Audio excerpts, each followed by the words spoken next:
Welcome back to DIVEBOMB IndyCar Podcast to review IndyCar's return to the Milwaukee Mile for the first time since 2015. And we have 2 races of action and 2 of us to delve into all the action throughout the 500 miles of racing across the doubleheader weekend. And a doubleheader weekend which gave us some surprise, some great racing, some carnage, some surprise results. We had a little bit of everything, and it was certainly the better of the 2 oval doubleheaders we had in 2024. There's plenty to delve into this week, so we won't spend too long entering. We'll obviously go over all the championship permutations with 1 round to go, and we'll go over all the other bits and bobs which happened on track. But IndyCar's return to Milwaukee was quite a fun one. Did rather enjoy it.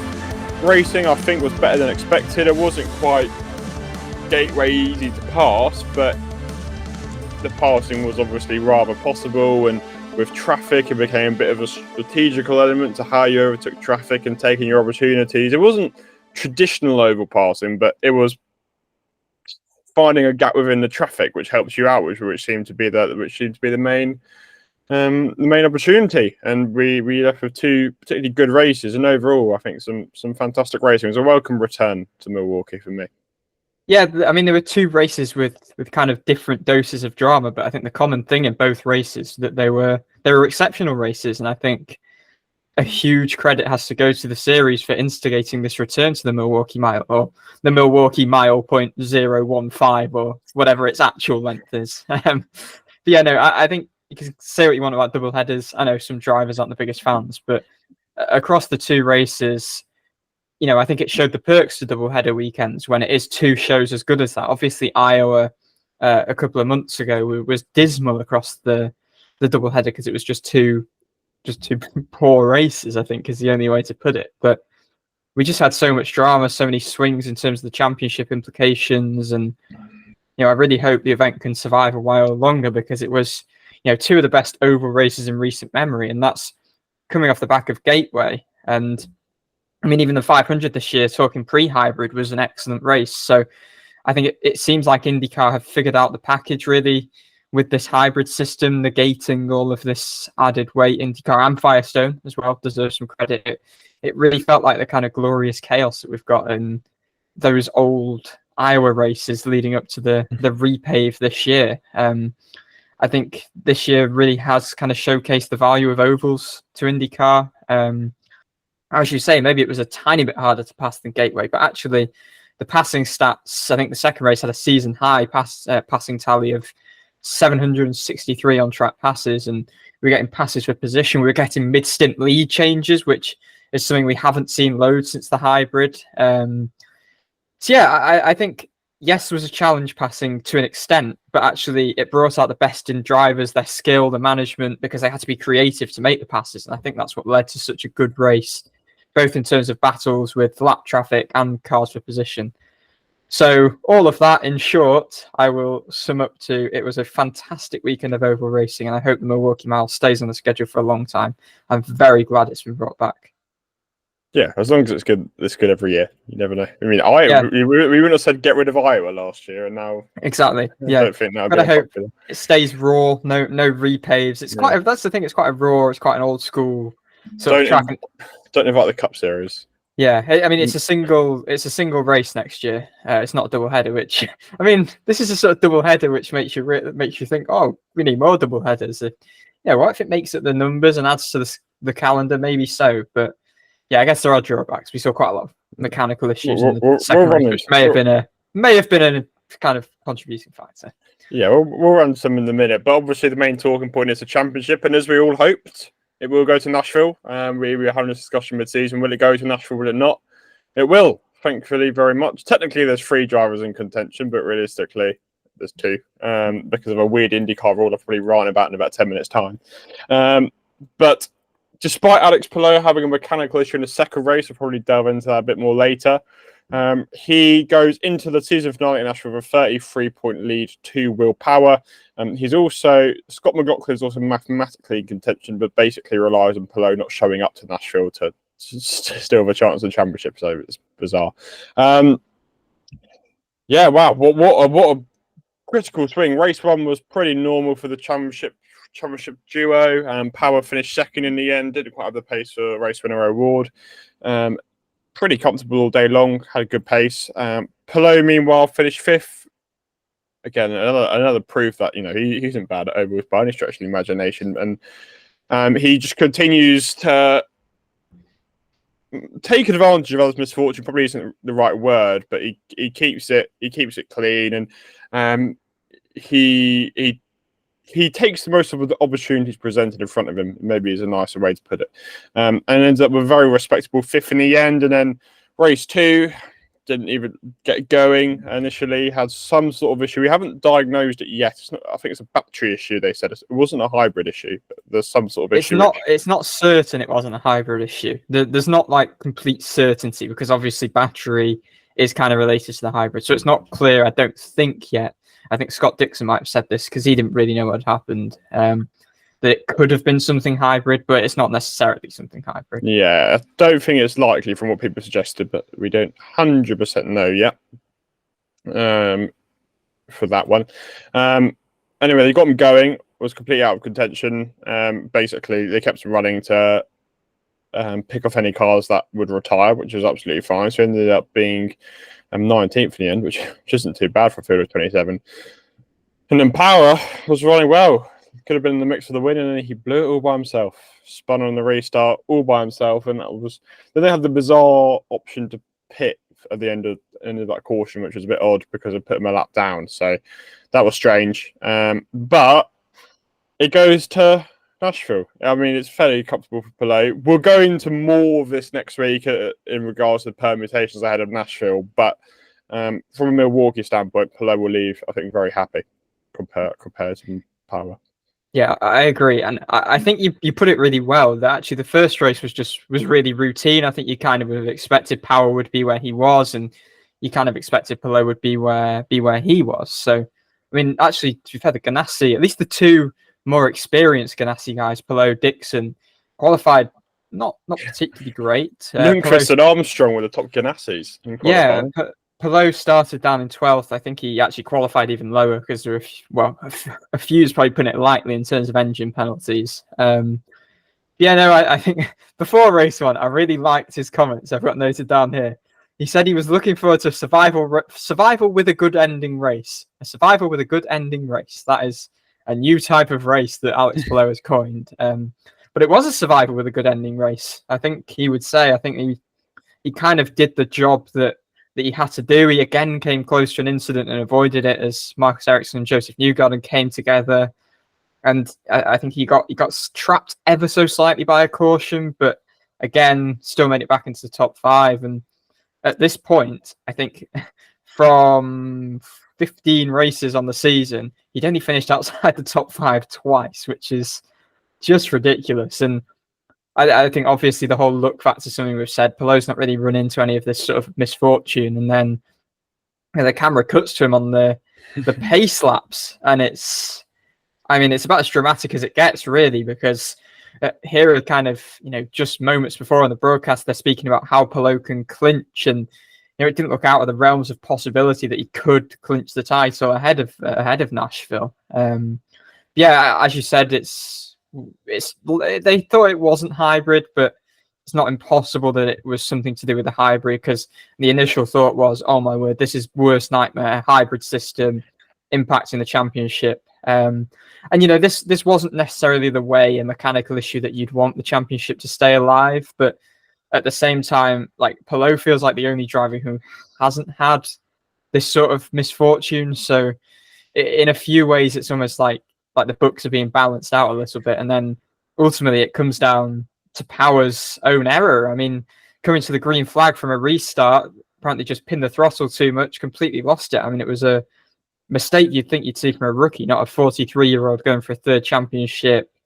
There were just so many swings. It was just awesome to watch. Like, it was like some of the most dramatic circumstances within a race you could imagine. And ultimately, Pato still enters the finale with a pretty comfortable buffer, which is astonishing given he was stopped on the pace laps. Again, we won't go into it, but put it this way, if Pato finishes 9th in Nashville, he will be the IndyCar champion, whatever Will Power does. well, I mean, what is telling? Those 10 points will power dropped in St. Petersburg because of the push-to-pass violation. Man, we might have such a different championship. I completely forgot. Well, to be fair, it was a net 2 points in the end, I think, which I actually forgot about when you first said that. True. Again, even 2 points could make a difference. But you could also still argue he didn't use the other team. You could excuse because they used the penalty, but maybe they didn't penalise Power because he didn't use it. Could make a difference. So for sure. I mean, we'll get on to similar with McLaughlin, how costly that could actually prove to be in this long run, and maybe how it's altered how Newgarden's approached the season as well. I think just to end on Power as well. Probably do need to give him credit for that first race. He's finished inside the top 2. I've not got it to hand, but 7 or 8 times this year. 7 times, 3 wins, 4 seconds. Yeah, that's exceptional. Sort of peak level, kind of above everyone else. It's just those again, few things like the crash at Indy, being penalised, Toronto, that will kind of look back to ruin. Now this probably above anything. I mean, he didn't seem too annoyed with himself post race. I think he was just laughing at how ridiculous what had happened was. Really, that he'd been brought back into contention, and then all of a sudden he squanders that opportunity. It's not impossible. Pato could crash at the start, and all of a sudden it's Powers again. But yeah, at least he's in the ballpark. At least he finished for him ahead of Pato as he wanted to in both races. But I'm sure he will be ruining that it could have been much, much more. Yeah, and as we said, McLaughlin's still got a chance, and it's a rule that I'm lobbying to change IndyCar. So if you're listening, change this stupid rule, because I hate the fact that McLaughlin theoretically still a championship contender, but all Pato needs to do is show up to Nashville. So I'm going to create a petition: 26th or below gets you 0 points.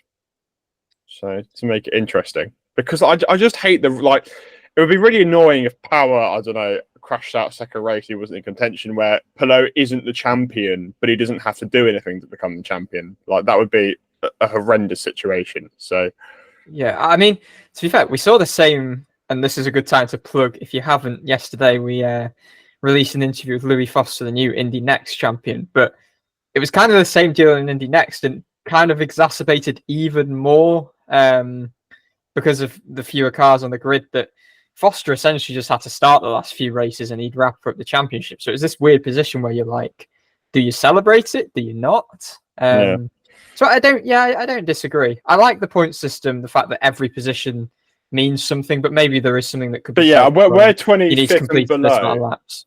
25th to whatever, you all earn 5 points. I don't think the last 2 spots make a big difference. And, it's not like Pato and Power are going to be in those spots regularly. So IndyCar, if you're listening, change that rule. Change it. Then, I agree with that. But then kind of just again to credit the point system as well, it means that even Pato can drop out of a race, but there's still a point in him continuing in case there's attrition like there was. So it's it kind of gives the chance to reduce the impact of bad luck. But I know that's kind of not what you're guessing at. But I do agree with your point. I think it's valid.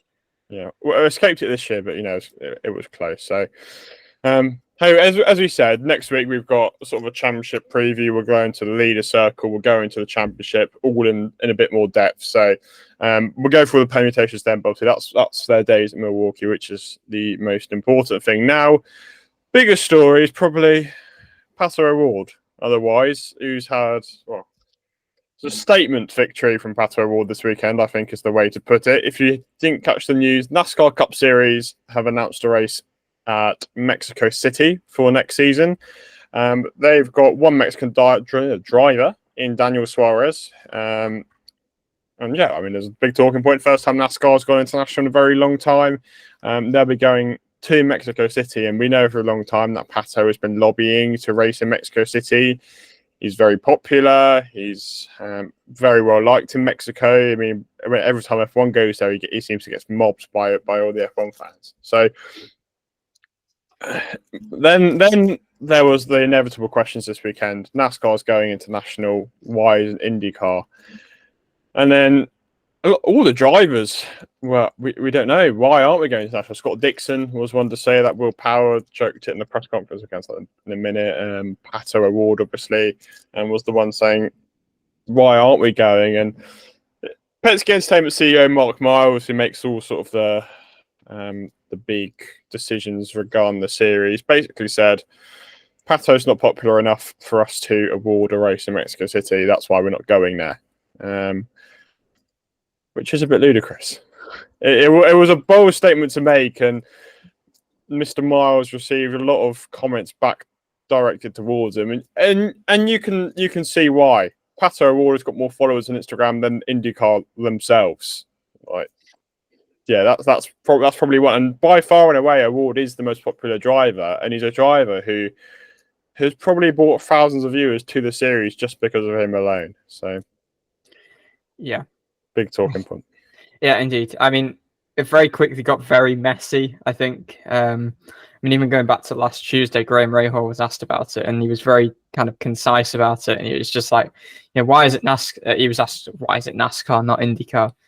Don't know. Ask Penske Entertainment. So they're catching a lot of flack. I think the key word from the weekend has been billboard, because Mark Miles essentially said that Pato's starting to get on some billboards now. But in saying that, pretty much indicates, he's not on enough billboards.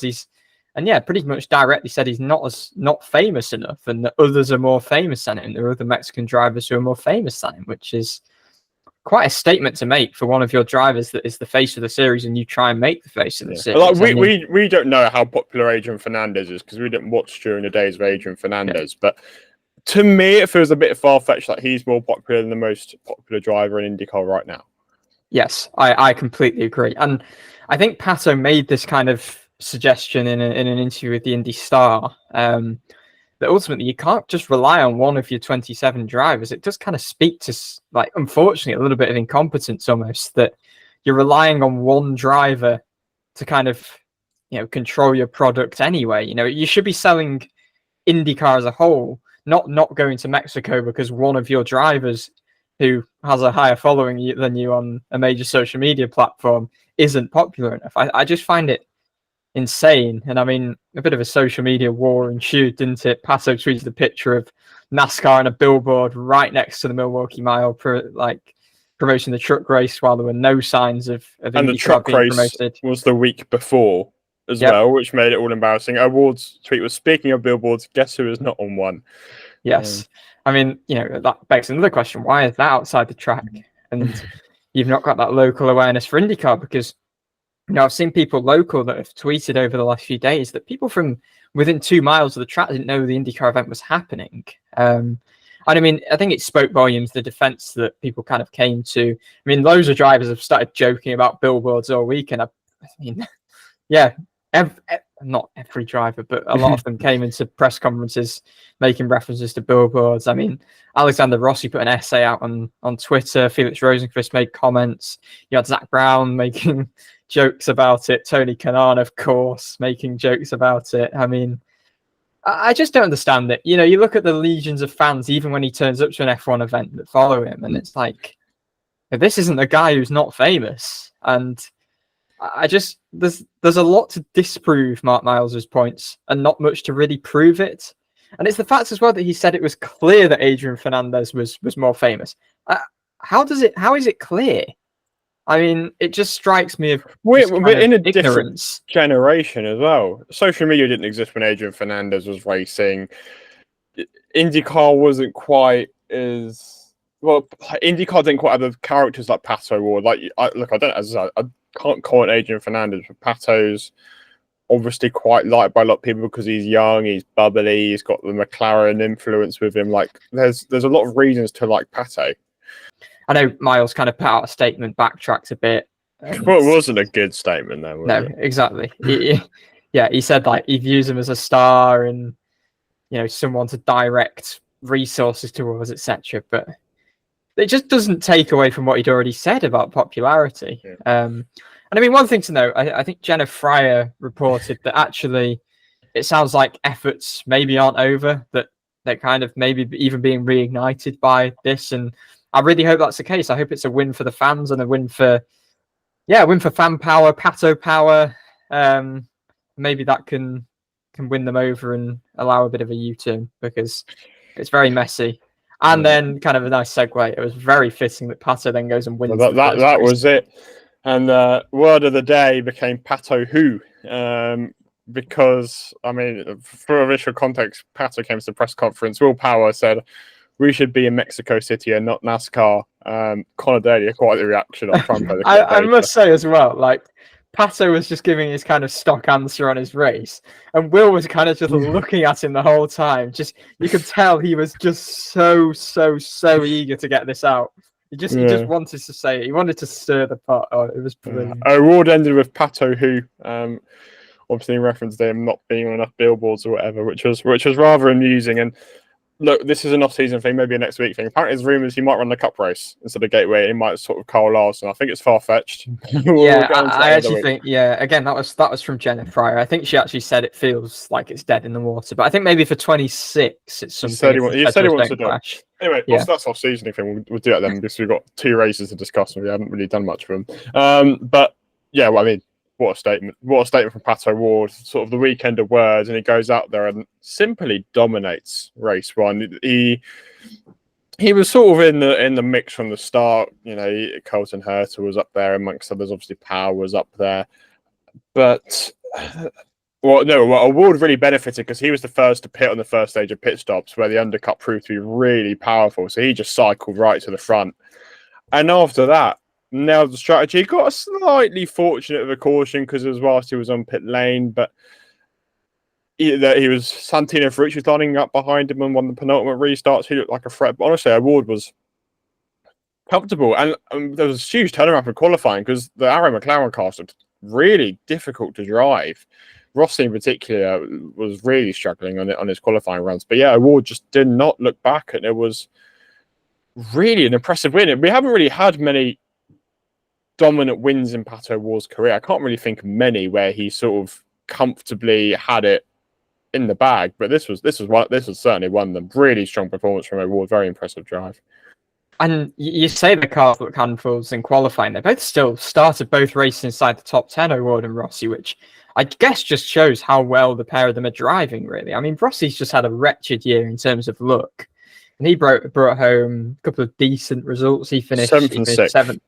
7th and 6th, it looked like he may be on for the win in the second race. I think his tyres were just older than everyone's after the late restart. So second race was then kind of the same old, just misfortune, really. Had a gearbox problem, one of many reliability issues. Nolan Siegel also retired from that race with a gearbox problem. So that was a shame. Just to kind of round off our McLaren, Siegel, in the first race, I think he was in the fight for the top 10. Then he got I don't know. I think he got a yellow maybe caught him out, and he just got screwed a bit by that. Was sent right back down to where he was starting. It was a nice bounce back for Aaron McLaren, and I think just Pato, given all of the talk around him, was defiant. It was a statement. Just did his talking on track. Exceptional, really exceptional. Yeah. Well, again, we're touching this off season. It's been a really weird year for O'Ward. It's the most wins he's got in a season with 3. It's the first time that Schmidt, Peterson, or McLaren have done it since a very long time, maybe 2015, maybe earlier than that, a very long time. Yeah, and the first time, obviously, as Aaron McLaren. First time as Aaron McLaren. You know, he's got 5 top 2s this year, but those were his only top 5s. So, again, off-season is coming up, so we've got 6 months to delve into this. But it's been another year for Pato, and Gateway and Milwaukee, 2 mechanical failures on a short ovals we know he's good at, has really let him down a little bit in his recent races. But he's made mistakes of his own.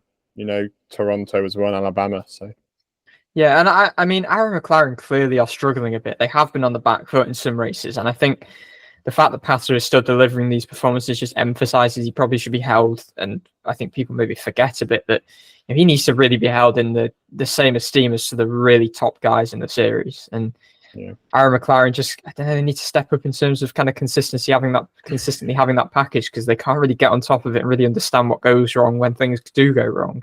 Yeah, I saw this tweet. I don't think I'll be able to find it, but it was, is Aaron McLaren a top IndyCar team, or are they the team that employed Pato O'Ward? So again, important question, but maybe not time today to delve into it. Yeah, no, and I think that's also kind of Alexander Rossi. I must say, is I did mention it, but he's had a really good season. He's just had some wretched look. You think of, I think, was it Barber where his wheel fell off, and Road America really where he had a mechanical, and he could have been in the top 10 more or less every race. I don't really recall him making any errors. I mean, you look at Gateway getting just catapulted into the air by the restart crash. I mean, Whereas he is still 9th in points, and he missed a race as well. So he could be right up there with your Hertas, your Dixons, your McLaughlins, really. So yeah, him and Pato have had good years. I think they've just not consistently had the package to deliver. Pato Ward, as we said, is the most popular driver of the series. I'm sure many of you back here in the UK support Pato. According to our good friends at Formula Model Shop, Pato Ward is the most sold driver of anybody they stock. So there's a little fun fact for you. If you want to join that little gang buying all the Pato merch at Formula Model Shop, you can do that right now. What are you waiting for? This is the best place to get your IndyCar merchandise in the UK. I mean, look at me. I got a Pato cap from Formula Model Shop, so I certainly wasn't hanging about. So why are you hanging about? What a waste of time. Head straight to Formula Model Shop right now. Get your Pato merch, whether that's a die cast, whether that's an IndyCar figure, whether that's a driver jersey. Get over there now. The best place to get your IndyCar merchandise in Europe. And you're here listening to the podcast. Join the Pato gang at Formula Model Shop. You can use the discount code 5BOMB, or one word, FIVEBOMB, to get 5% off products on the FMS site. Visit the highlights on the DIVEBOMB Motorsport Instagram account for a link to an exclusive VIP section on the FMS store, courtesy of DIVEBOMB. If you want to head to the FMS site, you can use the link on the DIVEBOMB website on the main page after you've read all the articles from the weekend. You can also head to formulamodelshop.co.uk. Stay tuned for exclusive giveaways, events, and other content. We'll finish the race on podium, which was a very, very nice story for Connor Daly. Obviously brought in to wheel the 78 Huncross into the leader circle. Well, I think he's going to do that quite comfortably now.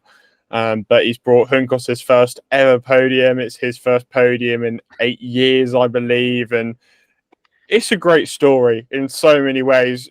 Daly's been mocked a little bit for, his abilities on Twitter or whatever. And he's come back, and don't get us wrong, he got a really nicely timed caution at the end. That was the factor, but he still drove well. He gained 11 places in the first couple of laps. He made the most overtakes of anybody in race one. It's not like it was a complete fluke. He drove well for a large portion of the race, and just such a great story. Daly's IndyCar future probably relies on being a super sub yet again, but he's taken this opportunity fantastically, and Huncross have got podium out of it. Daly's got a very unexpected podium out of it. So it's a really feel good story for everybody, that one. Yeah, I mean, it was a feel good podium. It was an entertaining press conference that came from that podium. It was more like a talk show. Maybe get onto that in the funny moments bit at the end. But yeah, I think Daly's kind of another story, I guess, of kind of the cruelty of the financial element of racing, because after this, I would imagine Huncross would love to reward him with a full-time drive, because they've just gelled so well so quickly. Daly's competitive. Maybe there's more to prove on road courses, but again, he just proves he's a bit of a superstar in ovals. And I think, the fact that this was his first podium since 2016, he joked a bit about crossing eras. It was Sebastian Bourdais and Juan Pablo Montoya on the podium with him that day in Detroit. But I think part of the reason why he's not been up there more, and even why on ovals with the form he showed he hasn't converted, is simply because he's not been with the teams. He's never really consistently at least been with a top team. And Huncross, I'm really impressed with how they've kind of managed to crack ovals this year, because Romain Grosjean brought home a 9th place finish in the second race. I think it was good to see Daly just have a bit of luck go his way. He seems to be one of the most unfortunate drivers. Since he'd come back, and again, it kind of reared its head in the second race as well when he had a mechanical. He's either kind of had a car issue plague him, or he's been spun or hit. So he had an engine penalty for that first race, but that I think he delivered probably the most entertaining 2 laps we will see all season. To make 11 places in 2 laps was just unthinkable. No one had really ran that kind of really super high line, but he just completely sent it. And if he made it through, he would, and if he didn't, he didn't. But he clearly had confidence, because he knows that car's got leaders circle points to kind of preserve. So yeah, given all the kind of the derision, the mockery, the doubt, when he was brought back in, which I really didn't understand in the first place, because he's clearly trusted in the paddock by teams as an experienced head who obviously can deliver on ovals. It was really sweet, and I imagine it was an incredibly sweet feeling for him as well. It was also quite fitting that he passed Santino Ferrucci to jump up to the podium. But I think it just shows a lot about Daly and what a feel-good story it was as well. That Will Power, first thing he did after getting out of the car was come over and celebrate with Daly. There's some lovely pictures of them on the podium, high fives, and even Santino Ferrucci came over, embraced him, gave him a big hug. And those guys, let's be frank, they don't like each other. So that said a lot, and I thought that was a really kind of lovely moment as well. So McLaughlin victorious, second oval win of the year. Took a pole once again in an oval. He's taken a pole at least one of every oval round we've been to. He's taken a pole every time since Iowa last year. I felt pre-weekend McLaughlin would probably get a win. He did, unquestionably. And yeah, I mean, he had a nice little race of Colton Herta at the end. Was under pressure from Scott Dixon, but yeah, just never looked back. Race one, he sort of led the opening exchanges. Didn't quite go his way strategy-wise, but I thought he would win a race, and he was, I won't say he was comfortable, but he drove really well. I wasn't surprised by any means, which is testament to his adaptation over this year. He's really taken a further step up. So great victory for him. I think you've got to say now he's kind of on par with, I guess, the two guys you'd say are the best oval drivers in the series, of Joseph Newgarden and Pato O'Ward. And I'd say McLaughlin now is pretty much on a par with them. I mean, that was, fifth successive oval weekend with a pole, 5 of the last 7 oval poles he's taken, which is exceptional, really. I think, unfortunately, the first race he had a car that was just handling pretty nastily in traffic. It just didn't go his way. So, unfortunately dropped down to finish 8th, which, I think was pretty disappointing given the pace he'd had. He'd started that one on pole, and then I guess he kind of, with Newgarden crashing out before the start, I guess that gave him de facto pole position when the second race actually finally got underway. But he was just, it never really looked. I mean, I guess it did look in doubt because Colton Herta was at the front for a bit. Rossi was kind of showing his face a little bit, but it just always felt like McLaughlin was going to get back to the front in that second race. And ultimately, when he did get to the front, apart from Dixon maybe challenging him slightly, he just didn't look like he was really going to lose that race. And I think, unfortunately, he will be ruining St. Pete, the disqualification there, Toronto, because they're kind of the two ones that aren't his doing. You obviously had Laguna Seca where he came together with Power. That was his fault. Detroit where he crashed out. That was his fault. Unfortunately, I guess most sports full of what ifs, isn't it? And you could say all that for kind of every driver that's in that title fight. But I almost feel McLaughlin maybe more so than anybody, because it feels like he's had a superb season, really a championship-worthy season. And this is his second season with 3 wins after only taking 1, obviously, last year. And the breakthrough on ovals, the rise has just been incredible. I mean, it still staggers that he got a podium on his first ever oval race. Obviously, with a lot more learning to do. But I think Gateway getting that pole last year felt like a pretty momentous moment. Then obviously got over the line in that opening Iowa race the other month. So, I feel apart from those errant few races, his fault, not his fault, the consistency's kind of been there where it wasn't before. Just been let down by a few races. And if it wasn't for them, he could be the champion. And I think next year really feels like it could be his year. I think he is the complete package as an IndyCar driver now. Yeah, I agree. I think he'd probably be my champion pick going into next year. And St. Petersburg, if it wasn't for that, he'd be right in the mix. He'd be about 20 points off Pelé. So, what if, buts, maybes, absolutes. If you aren't humble, you should be your uncle. We'll never know.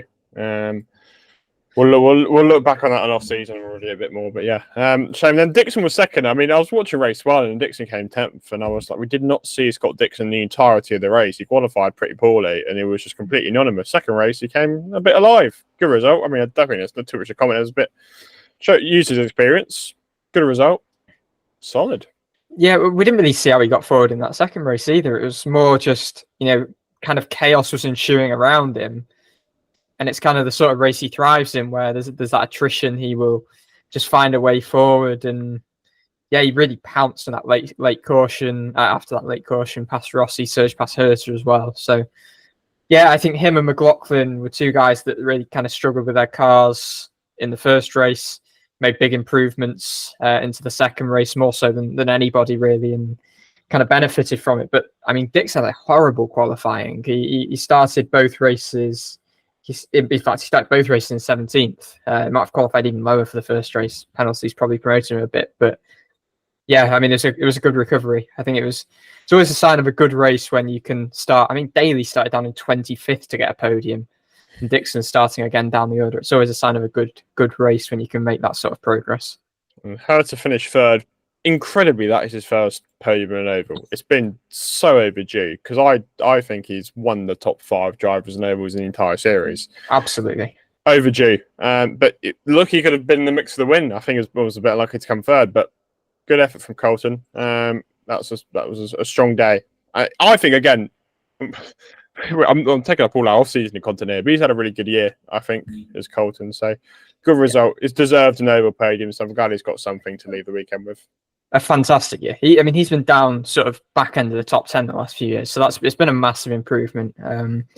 I think really the first race is probably ruining that a bit because, I mean, ruining's the key word. I think a lot of drivers are kind of be frustrated with the what could have beens, but he was again running in that kind of lead-ish gaggle for most of the race, and then he had a tyre fall off. Then with that, you get all your ensuing penalties for unsafe condition, and that was just a disaster, really. But the second race, I mean, I think I saw maybe it was Marshall Pruitt tweeted that at times, because Herta was kind of for periods running a slightly different strategy, I think, and he was actually running a pace slower than his Andretti Indy Next teammate Louis Foster was running in the Indy Next race because he was kind of saving. But yeah, kind of got back onto the same strategy, and again looked like he could have been with Rossi one to really bring the fight to McLaughlin, but never quite could in the end. But as you say, I mean, I had to keep double checking multiple times. Is this actually his first oval podium? It is. I'm not entirely sure how it hasn't come before. But again, really good performance. And I mean, he was on the podium once last season, I think, if memory serves correctly. I've not got his tally to hand for this year, but I mean, it's been such an upturn. 5. There we go. 5.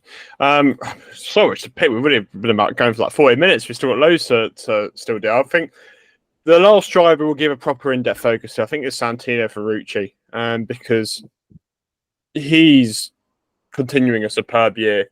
2-4 places.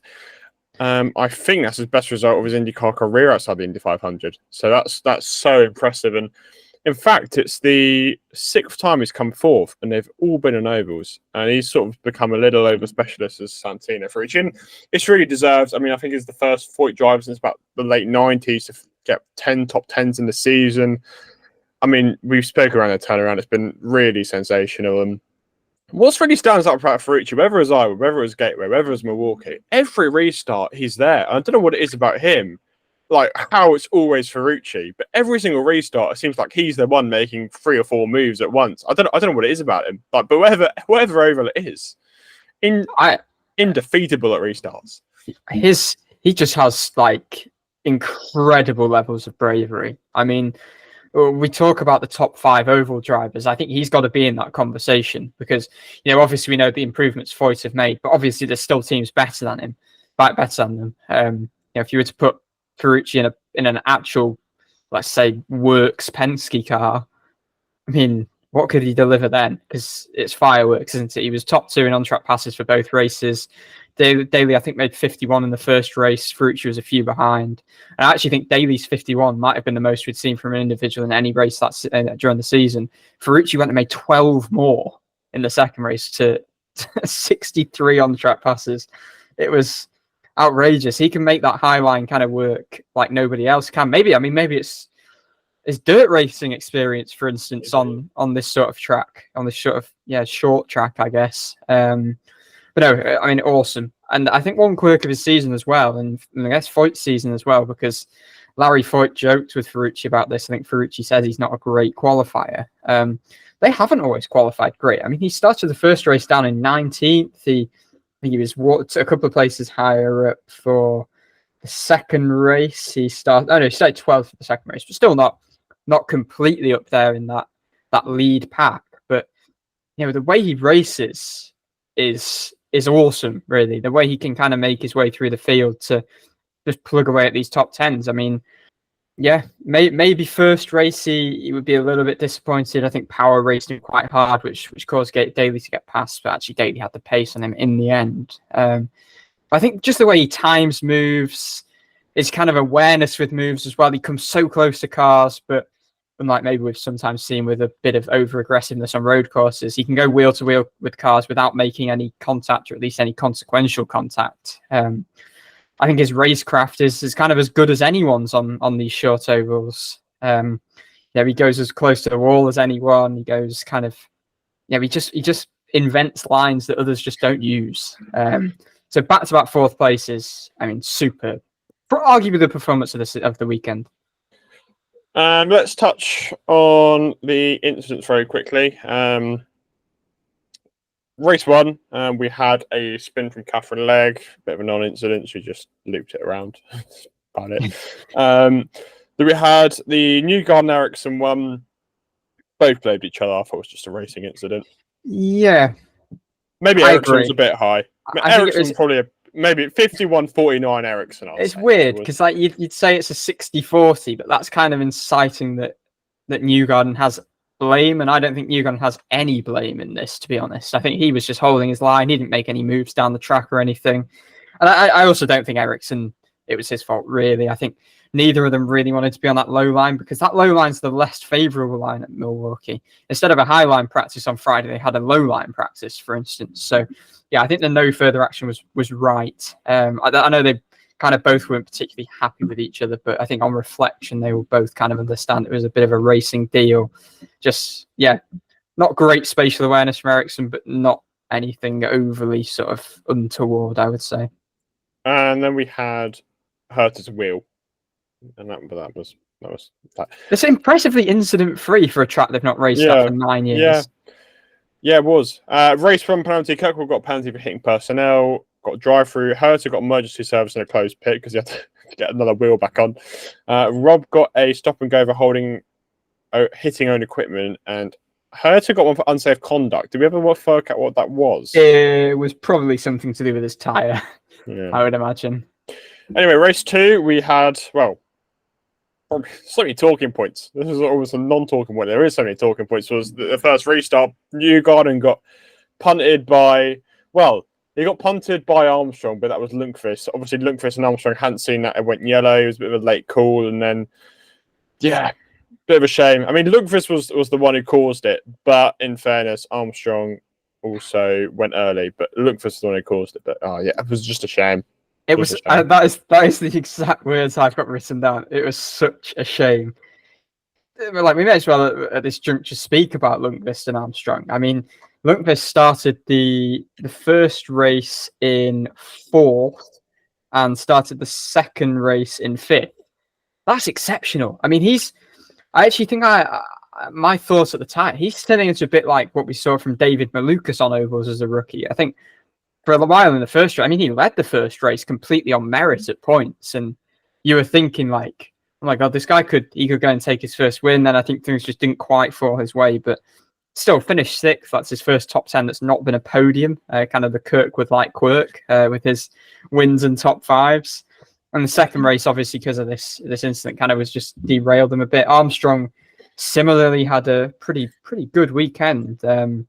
He qualified. He was somewhere up in the top 10 for the first race, got an engine penalty. But qualified 3rd. I mean, this was the 5th oval race he'd qualified for. To start 3rd, I mean, we played a clip with him last weekend of kind of how he feels he's adapting on ovals, and I'd say that's pretty impressive from him. It's just kind of unfortunate how it ended up panning out in that race, because, I mean, what is it about those guys coming together, the teammates in Wisconsin, because it was Road America, wasn't it, of course, where Armstrong and did they share the front row? Was Armstrong, did he start third for that? You mean Herta was second? Yes, I think Herta was second, Armstrong was 3rd, got a great launch, and then obviously hit Lundqvist. So that was kind of a return. Lundqvist instead rear-ended. It was a bit of a weird one. It was waved off, but it appeared to be waved off pretty late. They said it was because of the back of the pack not being packed up, but I don't know whether is that really a reason. I mean, I guess in the rules it's a reason to wave it off, but it's kind of their fault if they're not if they're not packed up. Awards on board at that start is insane. Yeah, I mean, we didn't mention that. Watched it. Insane. I don't know how he didn't call, because he checked up as if he was going to crash. do not know how he got past it. But if you haven't watched it, oh my goodness, a scrape of the boy, front wing. That was it, really. Insane. And I've got no idea. talking of saves, because I'll probably forget to mention it again, Kyle Kirkwood in the first race, I think he was sandwiched by, it was Christian Rasmussen and possibly Grosjean as well. There was a bit of contact. Actually, that was why Grosjean fell a few laps down in the first race and wasn't also kind of up where Daly was. But yeah, I mean, that was unbelievable. The wheel came out of his hand and he still managed to catch it. That was 2 unbelievable saves. Then we had Malukas' mechanical was the next caution, I believe. Such a shame. So many cars and mechanicals for Puldi, Malukas, Siegel award. Then Robert is. Sorry, I was just going to touch on that. It was a bit of a disaster weekend for Meyer Shank in the end because Malukas qualified 3rd for the first race, which I think is becoming kind of just a normal thing now that people don't even really bat an eyelid out, which I guess is testament to the job that Malukas is doing. But I don't know what happened in the first race. Kind of just petered out, finished 15th. Felix Rosenqvist finished the first race in 13th, then finished the second race in 11th. So that just wasn't really Meyer Shank's weekend.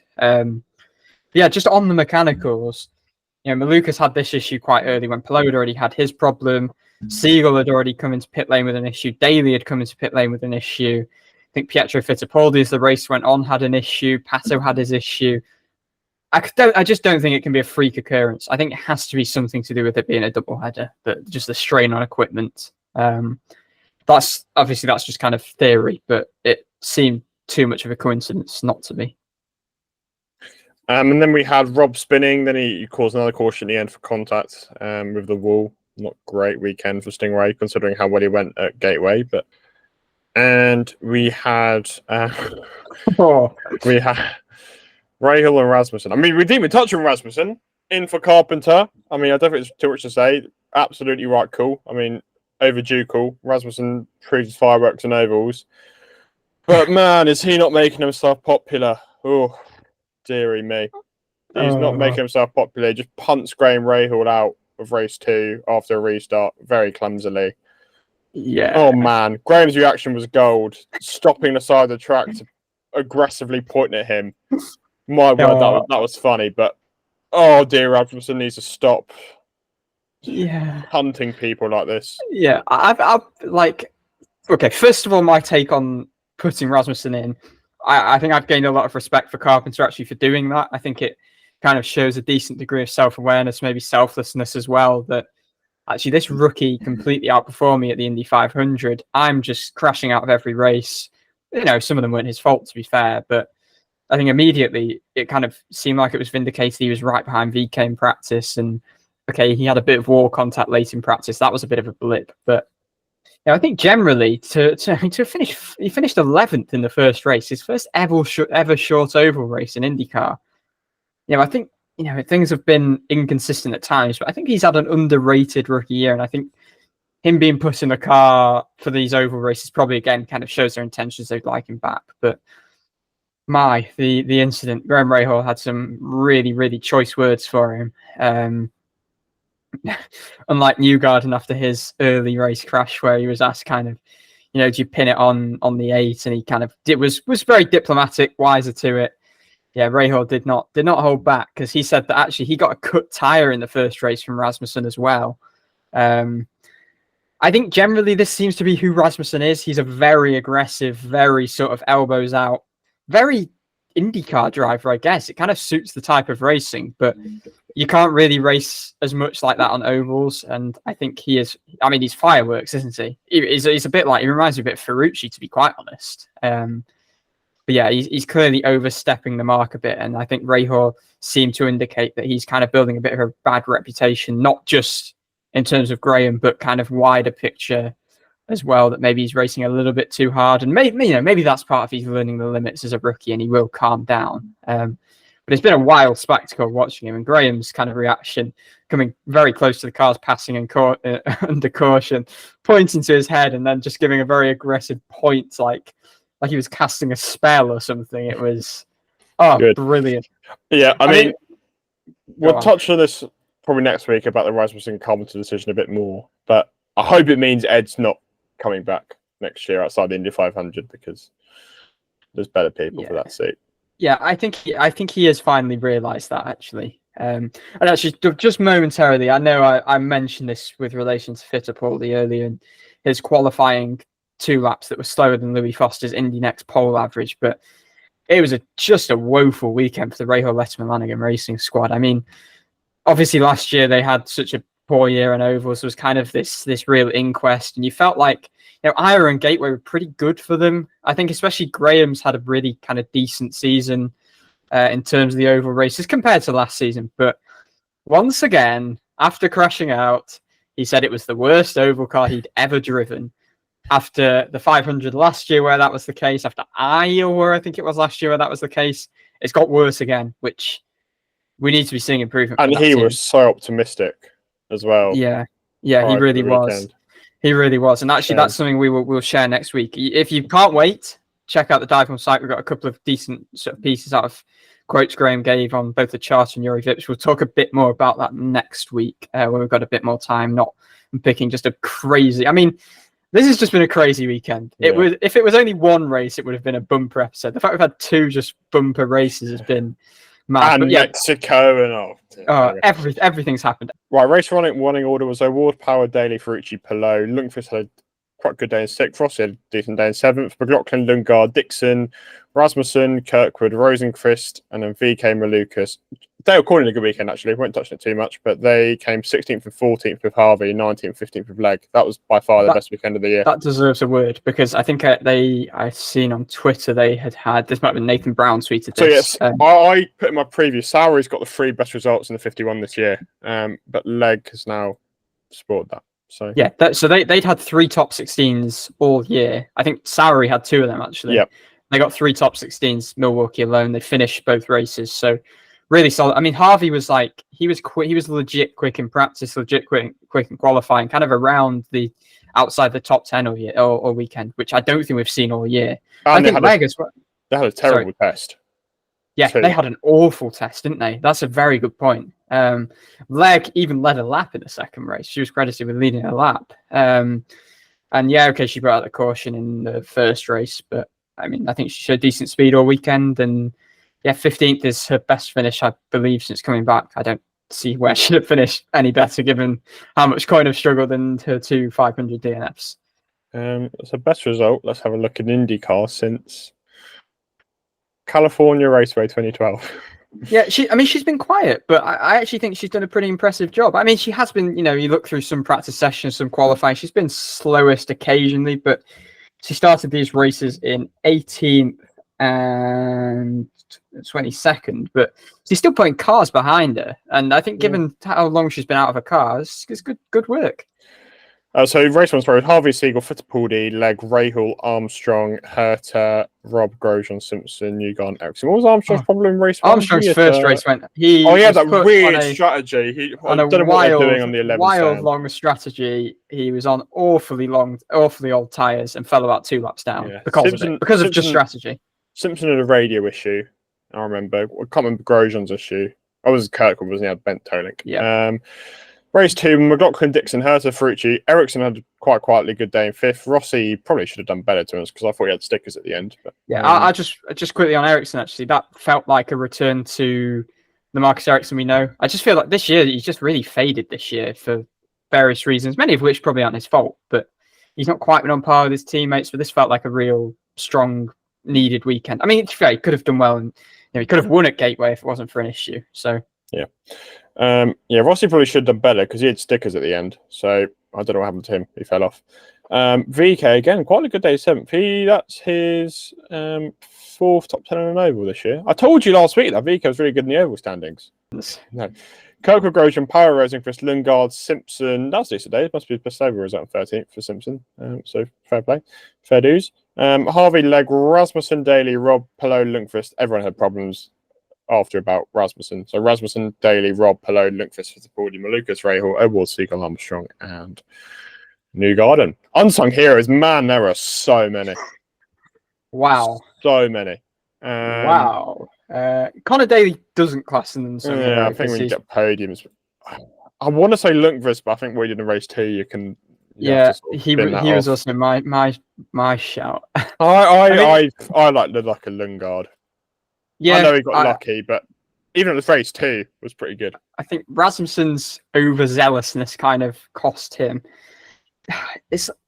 I'm almost tempted to say Marcus Armstrong, but we just don't know what he would have delivered in the races. But I think qualifying third is a superb achievement. I think same applies for Malukas, but he really dropped off in the races. It's hard to really pick out one driver. I'm going to go for Marcus Ericsson, I think. Okay. I was about to say going for Armstrong when he was 21st and 26th was wild. But I mean, there were both kind of things. But no driver, apart from maybe Ferrucci, had 2 actually good races. Yeah, I think Ferrucci really again, he's probably just above being an unsung hero. Yeah. I think, Ericsson's the one for me.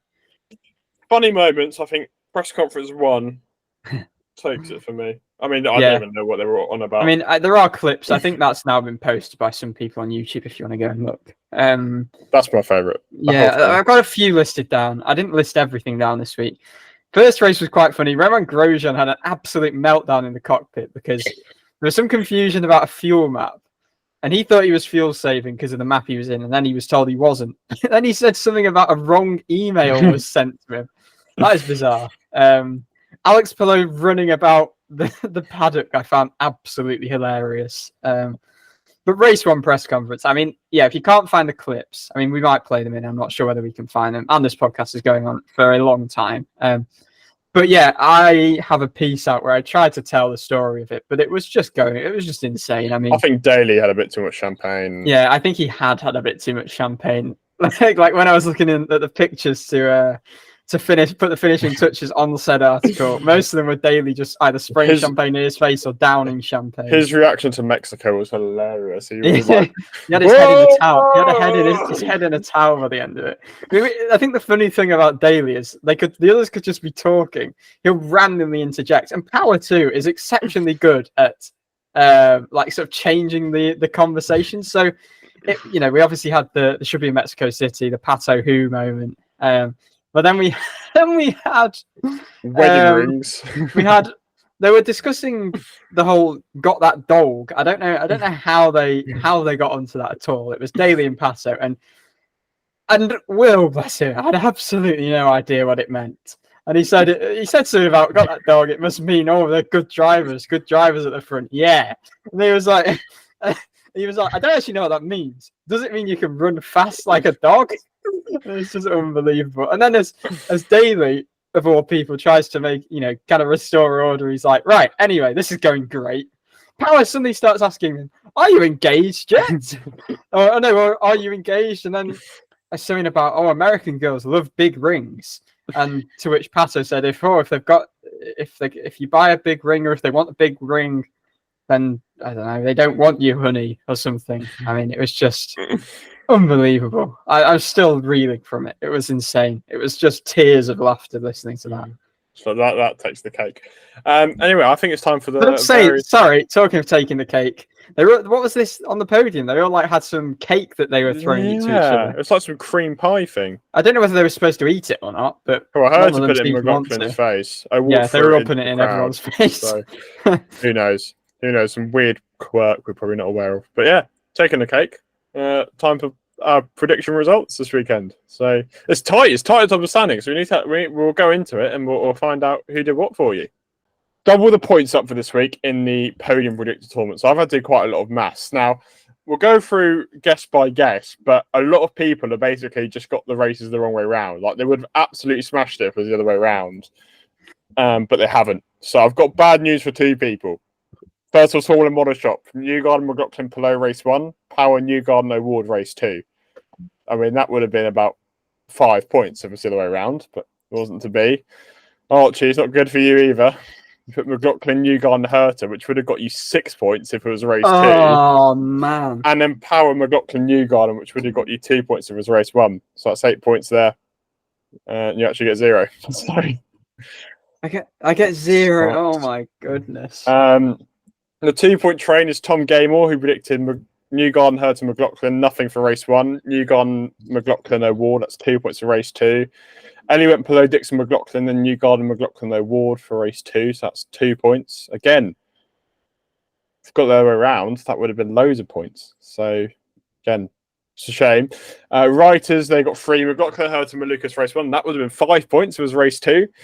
Race 2 went McLaughlin, Power, Malukas, which still got them 3, which isn't too bad in fairness. Josh Mason, McLaughlin, Malukas, award both races. 1 point for race 1, 3 points for race 2. Then the fans, you actually had quite a decent result. Herta, Power, Kirkwood got you 3 points of power, and then Ross and Newgarden, Herta got you 3 points. So that wasn't too bad. And then I smashed it this week. No way of putting it. Dominated the field. McLaughlin Power Award got me 4 points race 1, and Newgarden McLaughlin Herta got me 5 points race 2.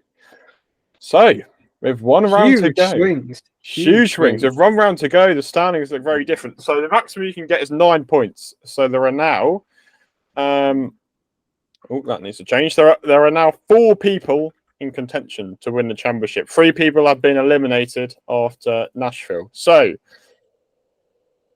Darben Followers and Fallen Model Shop, joint last on 26. Ellie on 29, Josh Mason on 31.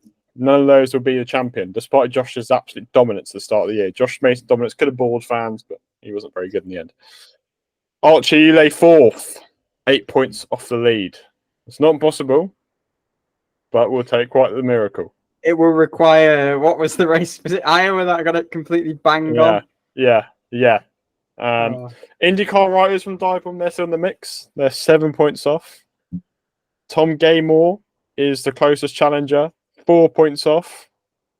But I lead with 1 round to go by 4 points. If I get 2 predictions correct, I seal the title. So it's like what would have happened if Power didn't have his spin. Yeah. Are we gonna do double points or anything? No, I can't with me. If I was last, maybe I'll accept it, but I won't for this week. Now, we'll move on to the Fast 6 Product Tournament because that was even closer. So we'll come back to you with how that one pans out. Me and Archie were very similar. Triple Penske, O'Rourke, Herta. Then you went for Dixon, I went for Pato. Made no difference.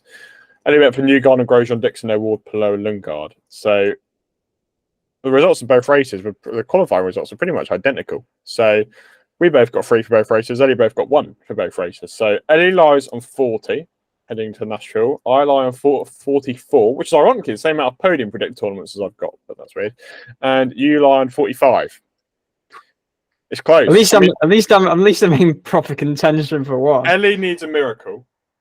Us two is close. So next week it will be done differently, where we will be doing our guesses anonymously for next week. So we'll fill out a form next week, and then we will not open them until post Nashville. So I'm looking forward to that. It's tight. I'm in the mix for 2. You're in the mix. You are technically in the mix for 2, but I've got a much better shot at 1. So yeah, that's all we've got time for. So we kind of rambled on a bit. There's a lot to discuss. I think we do need to give a word to Louis Foster, who was crowned the Indy Next champion over the weekend. It's been long overdue, and as you mentioned at the start, we have the opportunity to have an exclusive interview with Louis that went out yesterday. So have a look out for it. Louis speaks about the season. He speaks about his future in IndyCar, and really interesting. Some really good insight from Louis about his future IndyCar career. And we obviously are really rooting for him to be on the grid next year. So check that out if you haven't already. Really good episode of Louis. Obviously really appreciate his time, and send a huge congratulations for him winning the title, because he didn't by the time that interview was recorded. So a huge congratulations to him. Obviously all super happy back here. But that is all we have time for this week. Next week, as we said, we'll go over championship, we'll go over leader circle, we'll go over Rahor's comments, we'll go over Rasmussen and Carpenter. We'll basically fill in all the blanks that we haven't done this week. So maybe do a bit more Mexico next week as well, depending on time. So we'll discuss all of that ahead of one more race to go. Our podcast season is almost over. Man, it's flown by, but this is only the start. This is where it gets good. I've loved covering the season, but off season is so good in a fantastically different way. So yes, I mean, just final comment for me. How have we only got 1 race left? It's unbelievable. Yeah, insane. And look, another new venue. We didn't know what's going to happen. The championships in the line is going to be really awesome, but we're very much looking forward to that. But we just as much enjoyed Milwaukee. Great return to the IndyCar calendar. Certainly left a long-lasting impression. So really great race, and yeah, that's all we've got to say. Check out Louis Foster if you haven't already. If not, thanks for watching, thanks for listening, and we'll see you next week.